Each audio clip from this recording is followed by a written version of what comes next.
अगर आप चाहते हैं कि मेरा बोझ हल्का हो जाए और अच्छा दिन आप देखना चाहते हैं, आप परमेश्वर के अनुग्रह को चाहते हैं, तो सचमुच में आइए, हम परमेश्वर को पुकारेंगे और परमेश्वर हमसे बात करेगा, वचन के द्वारा वह सिखाएगा और समझाएगा। और सचमुच में वो परमेश्वर पिता, चाहे आप जो पाप में हो या वह विचार आपने आपसे हो गया हो और आपको लोगों ने जान गए हों और आपको अपमानित होना पड़ा, चाहे आप जैसा भी फील कर रहे हैं, जितने प्रकार का दुख आप महसूस कर पा रहे हैं, पर मेरे भाई और बहनों, आप उस परमेश्वर के चरणों में आए हैं जो परमेश्वर पिता ही साथ देता है। भले ही लोग साथ दे दें, भले ही लोगों की दृष्टि नज़र में आप अच्छा ना लगे, ना सुहाए उन्हें, ना अच्छा लगे, लेकिन आप परमेश्वर को अच्छा लग सकते हैं। कैसे?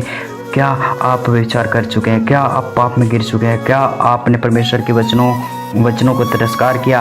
आप चिंता में हैं? क्या आप डर में हैं? क्या आप इतना बुरा महसूस कर रहे हैं? आप पछतावा महसूस कर रहे हैं? आज परमेश्वर का आत्मा आपसे बोलेगा। आज परमेश्वर का आत्मा आपको जनवाना चाहता है। क्या वे विचार प्रार्थना के द्वारा दूर हो सकता है?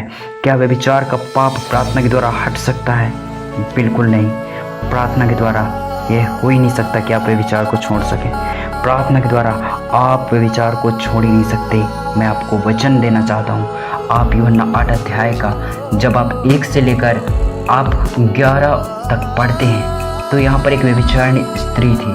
तो उस व्यभिचारिणी स्त्री को क्या है कि जो लोग थे जिन्होंने पकड़े थे, उन्होंने क्या किया, यीशु प्रभु के पास में उस स्त्री को लेकर आए और उन्होंने कहा कि इस पर पथराव किया जाए, इस स्त्री को मार डाला जाए, इस स्त्री को ऐसा दंड दिया जाए, वैसा दंड दिया जाए। जानते हो प्रभु यीशु क्या कहता है? 11 में कहता है, यूहन्ना 8 का 11 में कहता है, उसने कहा यीशु ने सीधे होकर 10 में लिखा है, यीशु ने सीधे होकर उससे कहा, हे नारी वे कहाँ गया? क्या किसी ने तुझ पर दंड किया गया? नहीं थी। उसने कहा, हे प्रभु किसी ने नहीं।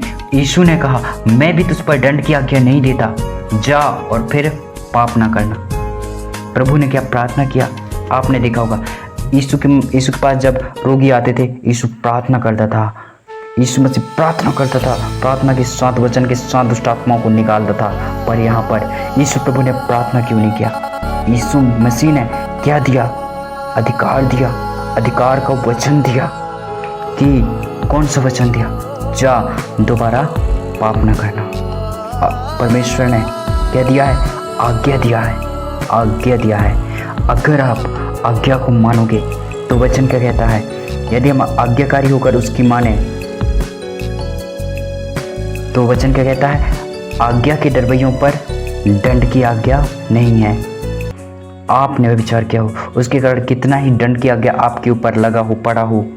अगर आप परमेश्वर के आज्ञा को मान गए, अगर आप परमेश्वर के आज्ञा को मान लिए और सच में, सही में आपने अगर पाप करना छोड़ दिया, आपने कान पकड़ के पूरे तरह से वह विचार को अगर सही में छोड़ दिए। जानते हो, एक जन था जो वह विचार से दूर भागा, एक स्त्री है, उस स्त्री से वह दूर भागा। आपको क्या करना है? प्रभु की बात को मानना है और क्या करना है? इन अभिलाषाओं से भागना है, इन पापों से भागना है, उन विचार वाले लोगों से भागना है, उन अधर्मों से भागना है।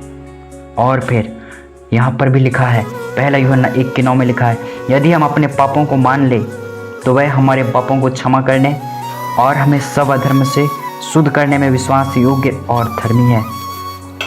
तो हम क्या कर सकते हैं? यहाँ पर प्रार्थना करने को नहीं बोल रहा है वचन क्या बोल रहा है?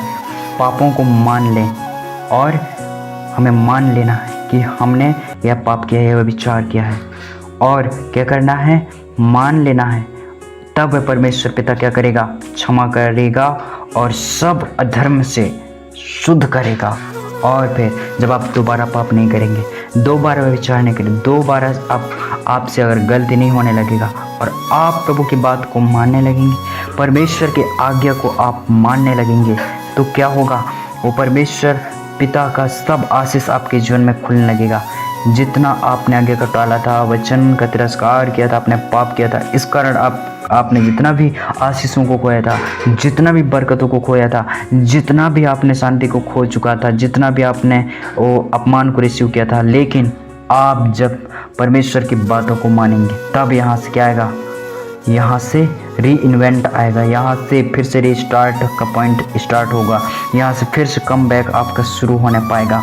आपका जीवन अब वचन से चलने लगेगा। अब आप परमेश्वर की बातों को मानने लगे हैं। अब परमेश्वर का वचन आपके जीवन में काम करना शुरू कर देगा और आप फिर से आनंद को आता हुआ देखेंगे, खुशी को आता हुआ देखेंगे, शांति को आता हुआ देखेंगे, फिर से आप खोए शांति को आता हुआ देखेंगे। सो आप चिंता ना करें।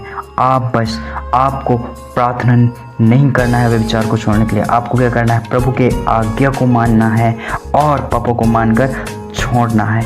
क्योंकि जो प्रार्थना हमें क्या दिया गया है? अधिकार दिया गया है।